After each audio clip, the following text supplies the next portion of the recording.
The halls of the Grand Assembly were made of crystal that sang when light touched it. Do-yeon Park had walked these halls many times in his 3 years as Earth's ambassador. But today the crystal seemed to hum with something darker, something final. He was 34 years old, the youngest ambassador Earth had ever sent to the Galactic Confederacy. His mother had cried when he received the appointment. His father had said he was proud. Neither of them knew that today their son would witness the death sentence of 1 billion humans. The assembly chamber was vast. It could hold representatives from all 847 member species, and today almost every seat was filled. Beings of light floated beside creatures of shadow. Insects the size of houses sat next to things that had no shape at all. They had come to vote on Resolution 7891C. They called it the Genetic Purification Mandate. Do-yeon stood at the human delegations platform with his small team. Beside him was Yuna Kim, his chief translator. She was brilliant with languages, speaking 47 alien tongues fluently. She had lost both her legs in a shuttle accident 5 years ago. She moved now on sleek prosthetics that hummed softly when she walked. The voting display flickered to life above them. Numbers climbed as species cast their decisions. Do-yeon watched the percentage rise. 60% in favor, 70, 80. His heart grew. Cold. 94%. The resolution passed. A sound rose from the assembly. It took Do-yeon a moment to realize they were celebrating.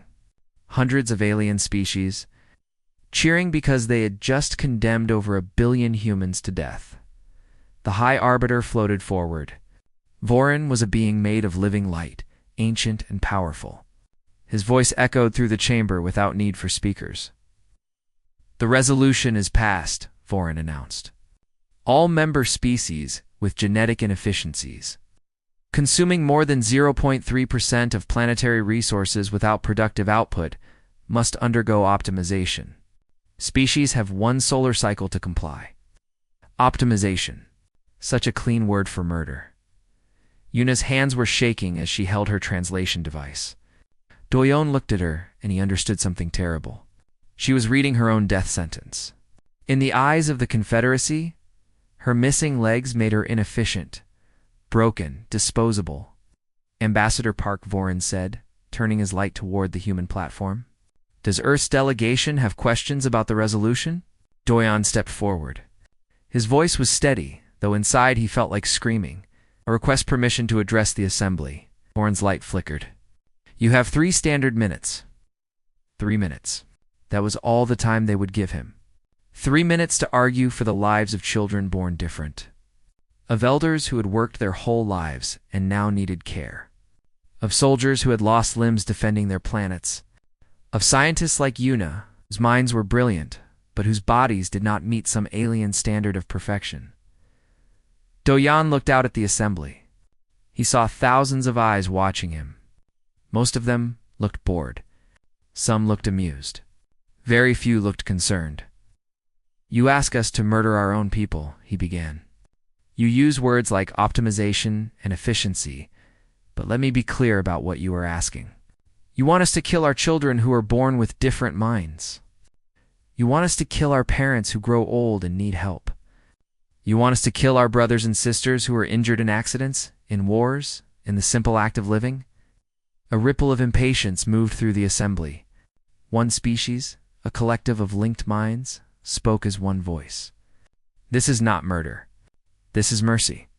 Your defective members suffer. We offer them peace." "They do not want your peace," Do-yeon said. "They want to live." "Then they are irrational," another species said, "which proves their deficiency." Laughter echoed through the crystal halls.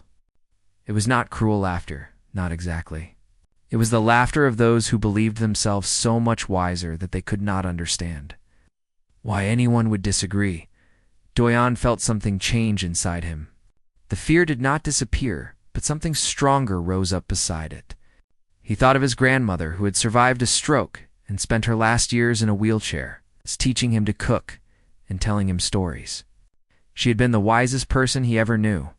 Under this resolution, she would have been killed. "You see inefficiency," he said, his voice rising. "We see humanity.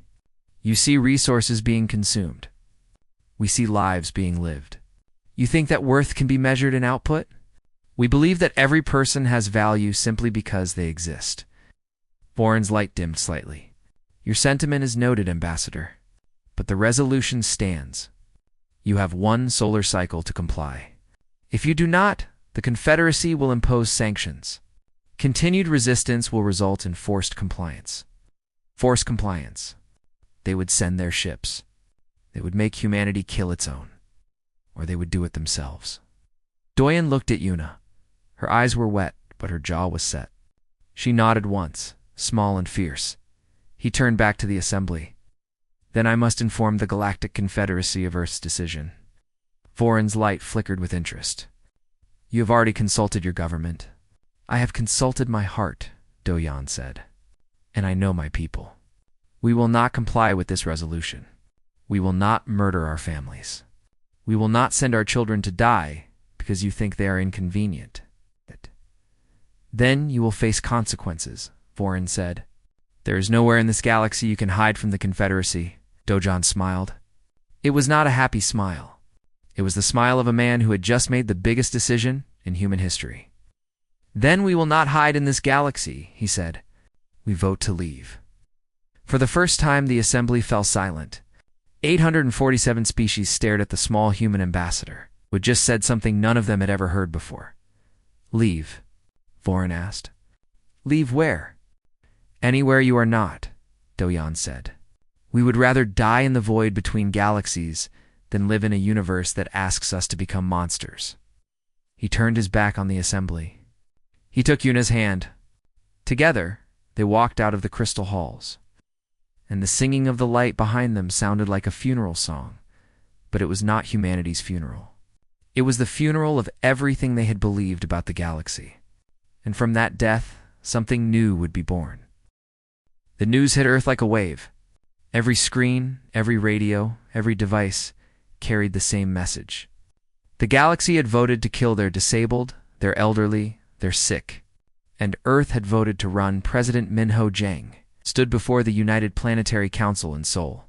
He was 61 years old, a calm man who had spent his life in politics. But today his hands trembled as he addressed the leaders of every nation on Earth. We have 1 year, he said. 1 year to build a fleet that can carry us across the void between galaxies. 1 year to save everyone the Confederacy has marked for death. 1 year to prove that humanity will never abandon its own. The room erupted in arguments. Some said it was impossible. Some said they should fight instead of run. Some said they should negotiate, find a compromise. But Minho raised his hand, and slowly the room fell silent. There is no compromise, he said. They want us to kill our children, our parents, our friends. I will not negotiate with that. I will not fight a war we cannot win. But I will run. I will take every person they have marked for death, and I will carry them to a place where no one can touch them. The vote passed. Earth would run. The problem was simple and impossible. The Confederacy controlled all the relay gates. These were massive structures that allowed ships to jump across light years in seconds. Without them, a journey to the nearest galaxy, Andromeda, would take millions of years at normal speeds. They needed a new engine. They needed a miracle. They found one in a woman named Sujin Lee. Sujin had been deaf since birth. In the Confederacy's eyes, this made her deficient. They had denied her research funding for 20 years, calling her work unreliable because of her disability. She had continued anyway, working alone in a small laboratory in Busan. Surviving on grants from human universities that still believed in her, she had invented the fold engine.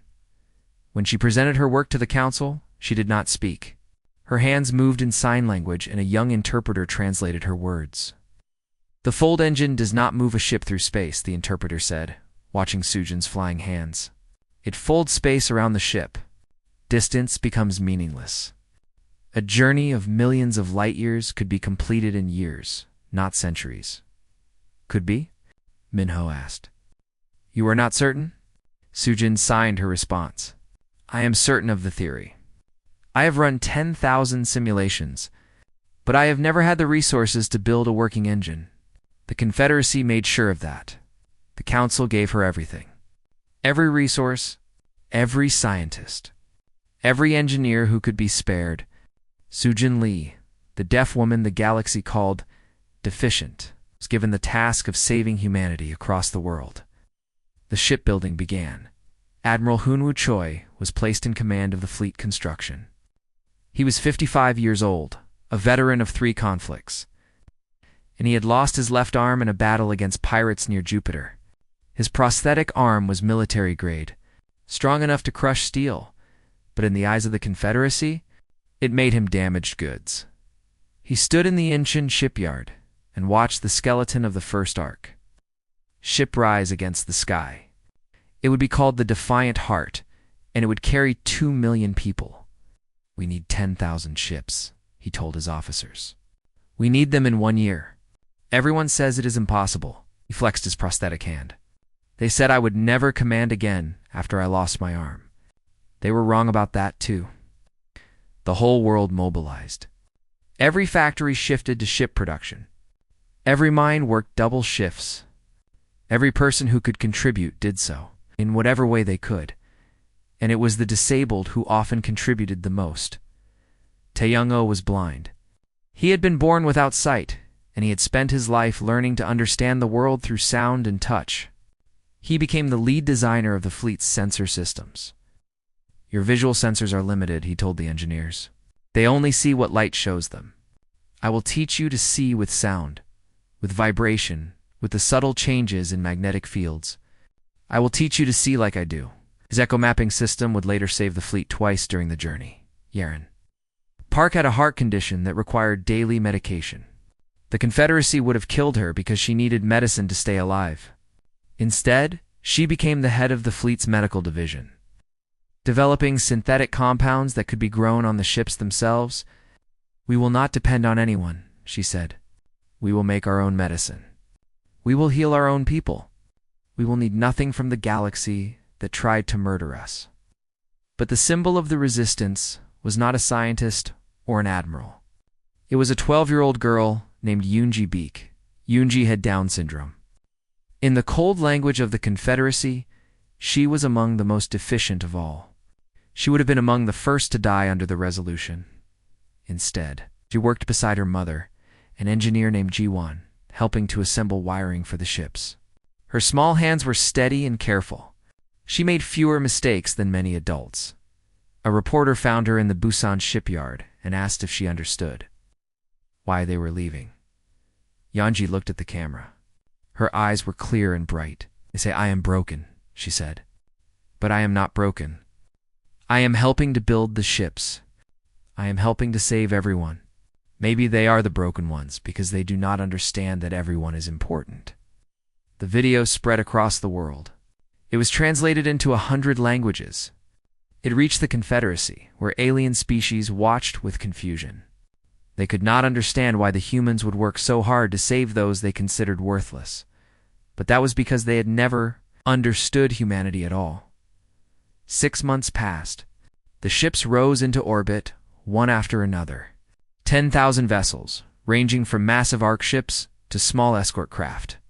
It was the largest fleet any species had ever built.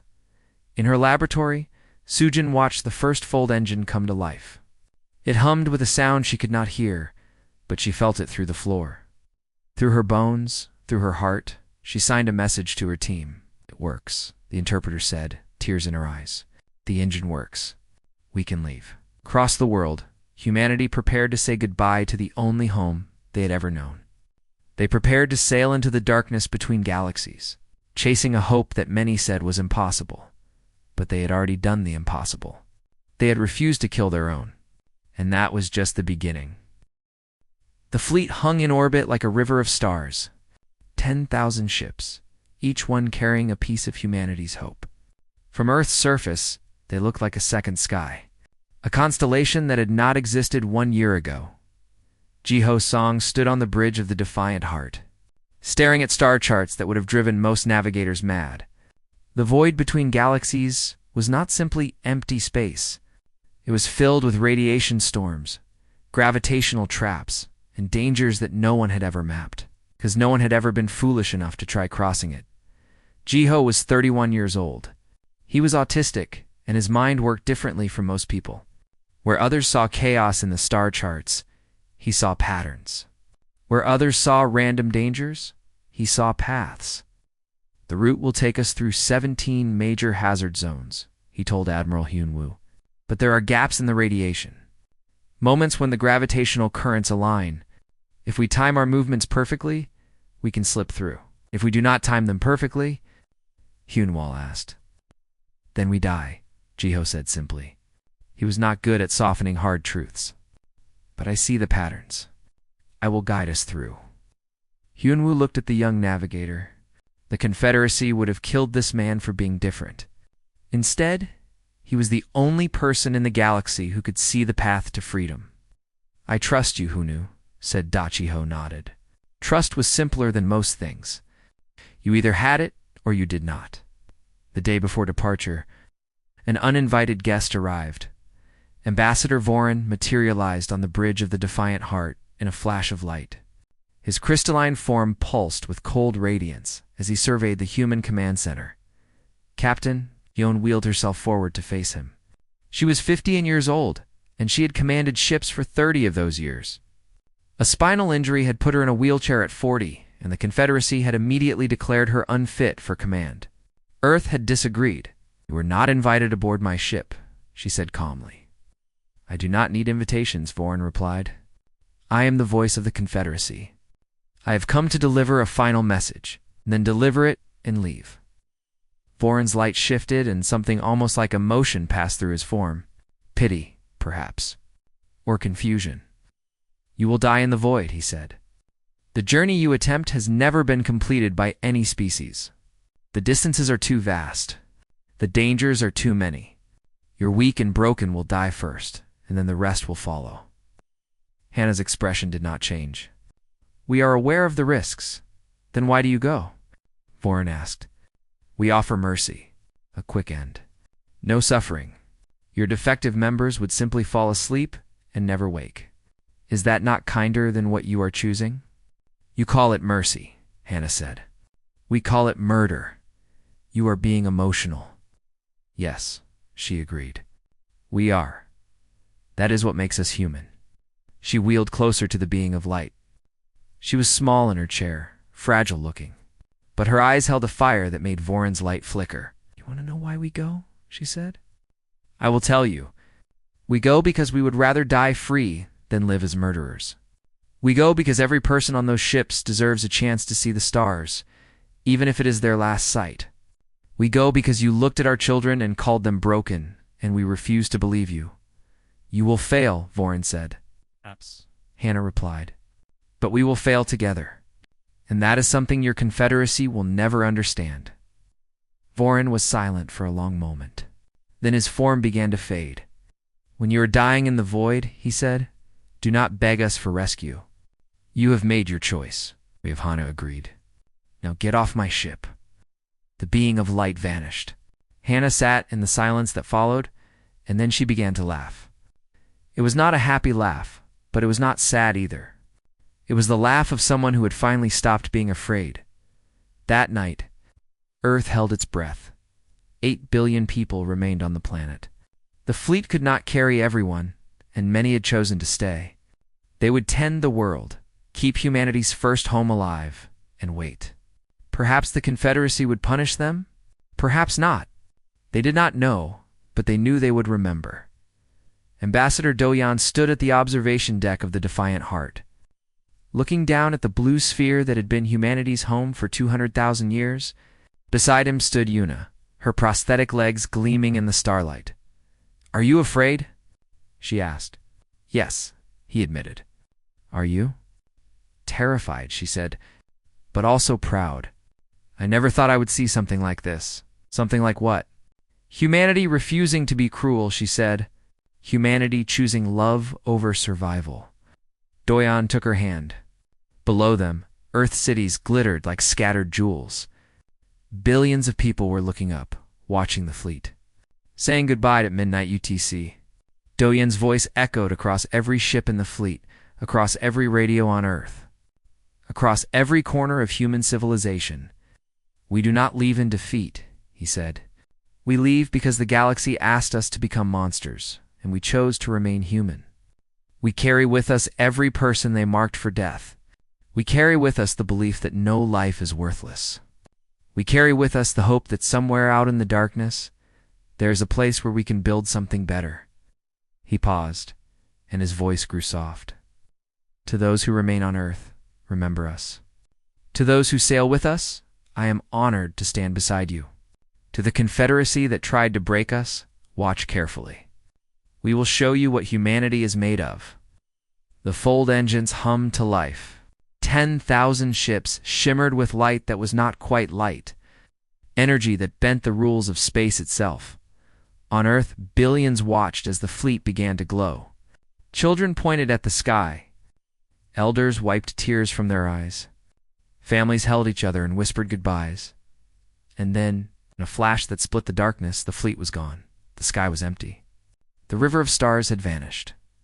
Earth was alone again, small and blue in the vast blackness of space.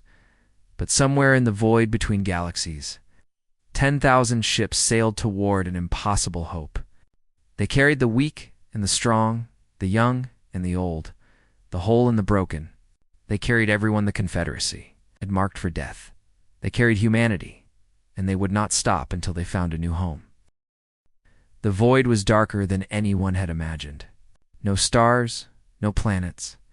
Nothing but empty space stretching in every direction, broken only by the lights of 10,000 ships. Sailing through the endless black, they had expected the journey to take 5 years. They were wrong. The first year was the hardest. Radiation storms tore through the fleet without warning. Invisible waves of death that fried electronics and burned through shields. 6 ships were lost in the first 3 months. Nearly 50,000 people, gone in flashes of light, the fleet mourned. They held ceremonies. They said names. And then they kept moving because stopping meant dying. Jiho Song worked without sleep for days at a time. His eyes fixed on patterns that only he could see. The radiation storms were not random, he realized. They moved in cycles, like the breath of some vast sleeping creature. If he could predict the breath, he could steer the fleet between the exhales. There, he would say, pointing at his charts, "We move in 6 hours. Not 5, not 7. 6, exactly." The officers learned to trust him. They learned that his different mind saw things theirs could not. The Confederacy had called people like Jiho deficient. The Confederacy had been wrong. In the second year, gravitational eddies pulled 3 ships off course. The currents of space twisted around them like invisible rivers, dragging them away from the fleet. They sent distress calls that grew fainter and fainter until there was only silence. Hope's Cradle. One of the largest ARC ships nearly joined them. The vessel carried 2 million passengers, including most of the fleet's children. When the gravitational current seized it, alarms screamed across every deck, but it was Tae-Young-oh, the blind engineer, who saved them. His echo mapping system detected the current before the visual sensors did. He felt the change in the vibrations of the ship, heard the subtle shift in the hum of the engines. Hard left, he shouted into the communication system. "Now. Right now. Full power." The ship's pilot obeyed without question. They had learned to trust Tae-Young the same way they trusted Jiho. His blindness was not a weakness. It was a different kind of sight. Hope's Cradle escaped the current with meters to spare. 2 million people lived because a blind man saw what others could not. The years passed. The fleet adapted. Yaren Park worked miracles in the medical bays. The medicines from Earth would eventually run out, so she taught her teams to grow new ones. They cultivated bacteria that produced insulin. They engineered plants that made pain relievers. They turned the ships into floating gardens of healing. The Confederacy said we were too broken to survive, she told her students. They said we would die first. But look at us. We are not just surviving. We are creating. An old woman named Baksoon became a legend in the agricultural division. She was 89 years old, and her mind wandered. She forgot her children's names. She forgot what year it was. Sometimes she forgot she was on a ship at all, but she remembered. How to grow food? The hydroponic systems of the fleet were failing. The plants were dying and no one knew why. The scientists tried everything, but their modern techniques did not work. Baksoon walked into the dying garden and frowned. "Too much," she muttered. "Too much water. Too much light. Let them rest." The scientists did not understand, but they were desperate. They followed her advice. They reduced the water. They dimmed the lights. They let the plants rest. The gardens came back to life. Baksoon smiled her vague smile and wandered away, already forgetting what she had done. But the fleet remembered. They named the main garden after her, and they called the technique she taught them the grandmother method. The children born during the journey called themselves the Voidborn. They had never seen a planet. They had never felt natural gravity. To them, the ships were home, and the stories of Earth were like fairy tales, but they learned why they were traveling. They learned about the Confederacy's vote. They learned about the people who would have been killed if humanity had stayed. "We do not leave anyone behind," the teachers told them. "This is what it means to be human." In the 9th year, disaster struck. A cascade failure spread through Hope's cradle like a virus. Systems failed one after another. Life support flickered. Lights went dark. The ship began to die. Captain Hannah Yoon was 70 years old now, thin and frail. Her doctors had told her to rest, to let younger officers take over. She had ignored them. When the distress call came, she ordered her wheelchair to the shuttle bay. "Captain, you cannot go," her first officer protested. "The rescue mission is too dangerous." "The radiation levels alone are my responsibility," Hannah said. "I am the captain of this fleet. Those are my people on that ship. I will not ask anyone to take a risk I am not willing to take myself." She led the rescue mission personally. She directed teams through failing corridors, ordered the evacuation of critical sections, coordinated the transfer of 2 million passengers to other ships. She worked for 18 hours straight, refusing to rest, refusing to stop. The rescue succeeded. Every single passenger was saved, but the radiation and the strain were too much for her old body. Hannah collapsed on the bridge of a rescue shuttle, smile on her face. She died 3 hours later. Surrounded by the officers who had followed her into the dark, the fleet mourned her for a week. They named a star after her, even though there were no stars in the void. They said her name at every meal. They told stories about the woman in the wheelchair who had commanded the largest fleet in human history. "They said I was too frail to command a ship," Hannah had often said. "Too frail to flee. Too frail to survive. I have been proving them wrong my entire life." She was buried in space, her body released into the void she had crossed. She was the first of the great heroes of the Exodus, but she would not be the last. 3 more years passed. The fleet sailed on, and then in the 12th year, something appeared on the sensors. A faint glow at the edge of detection. A light that grew brighter and brighter until it filled the view screens. Andromeda. The children of the Voidborn pressed their faces against windows. The elders wept. The navigators, the engineers, the doctors, the farmers, the soldiers, the dreamers. All of them watched as the light of a new galaxy filled the darkness. They had made it. 12 years in the void. 12 years of loss and sacrifice. 12 years of proving that no one was disposable. They had made it. And they had made it together. The fleet sailed into the light, and humanity began to hope again. The planet filled the view screen like a promise. Blue oceans. Green forests. White clouds drifting across a gentle sky. It was so beautiful that the crew of the Defiant Heart stood in silence. Unable to speak, Young-ji-beek was 24 years old now. She had been a child when the fleet left Earth, a little girl who helped her mother wire the ships. Now she stood on the bridge as a certified engineer, tears streaming down her face. "It looks like home," she whispered. "It looks like the pictures of Earth."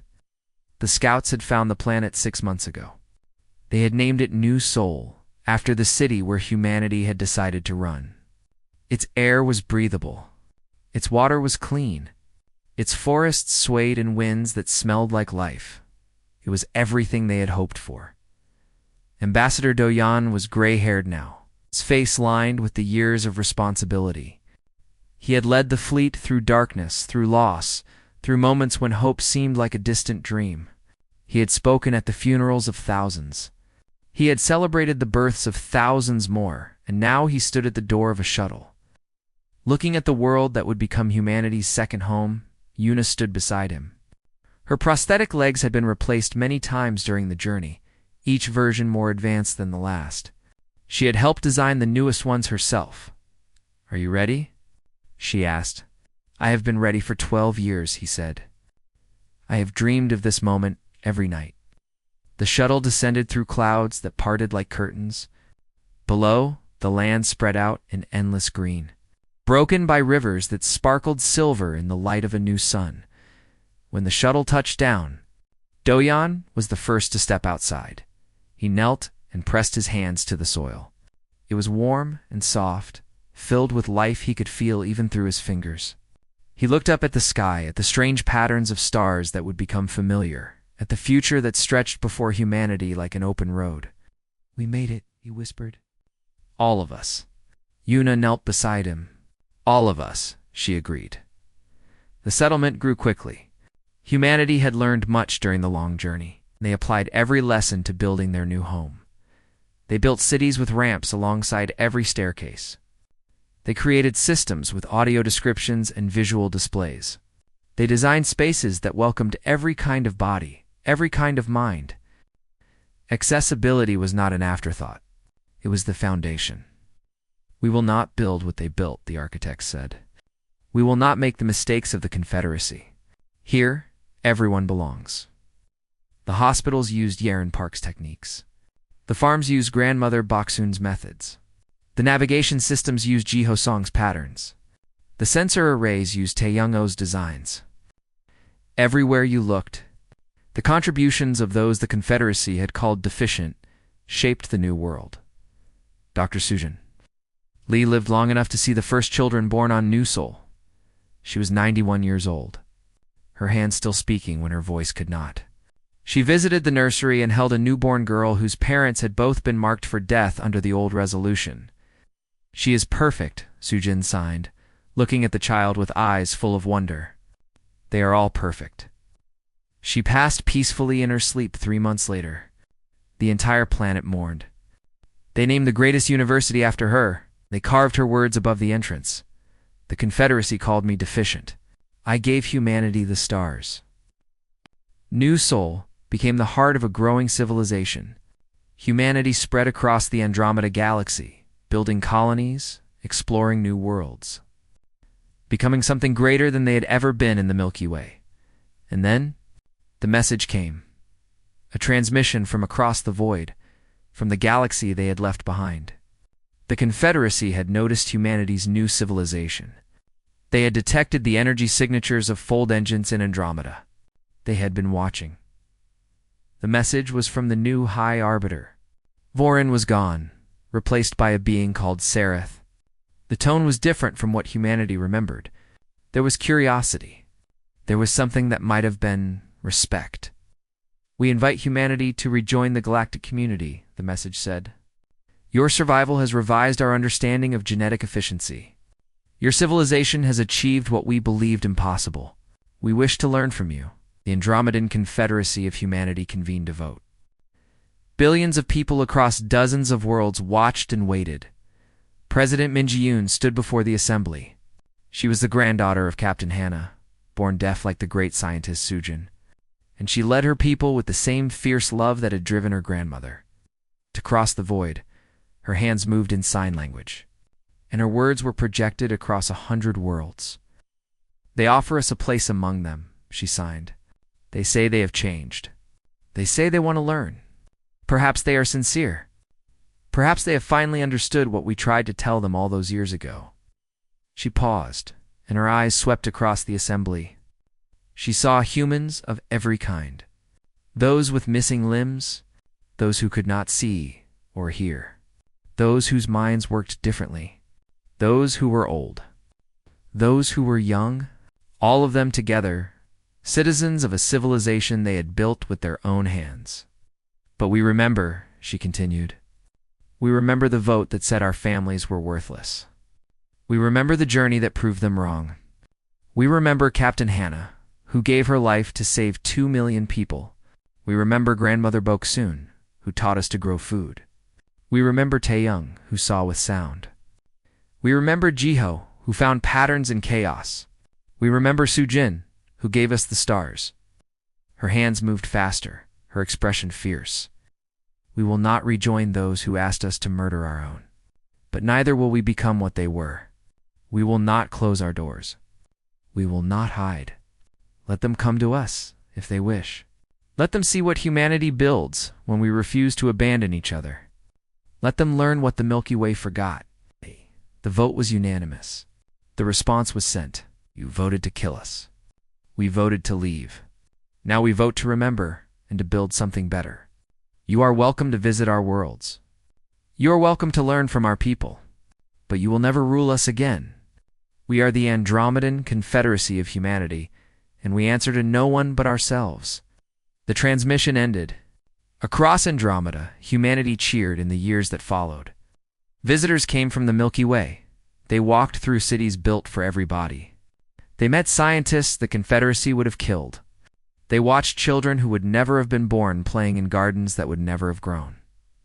They learned. Slowly, painfully, they began to understand. In the great archives of New Seoul, a monument stood at the entrance. It was made of crystal that sang when light touched it, a reminder of the halls where humanity had received its death sentence. But the words carved into its surface were different. They were carved in 100 languages, including the old tongues of Earth. They were the words that had guided humanity across the void. Through the darkness, to a new dawn. No one is disposable, the words read. This is our creed. This is our strength. This is what makes us human. Yoonji-beek visited the monument every year on the anniversary of the departure. She was old now, her hair gray, her steps slow. But her eyes were still bright, and she still remembered the little girl who had helped build the ships. They said I was broken, she whispered, touching the crystal. But look what we built. Look what we became. Behind her, the city of New Seoul stretched toward the horizon. Children played in parks designed for everybody. Scientists made discoveries in labs that welcomed every mind. Families laughed in homes built for every kind of love. This was humanity's answer to the Confederacy. Not war, not revenge. Just this, a civilization that refused to leave anyone behind. And in the silence of space, across the void between galaxies, the stars themselves seemed to shine a little brighter. Humanity had made it home.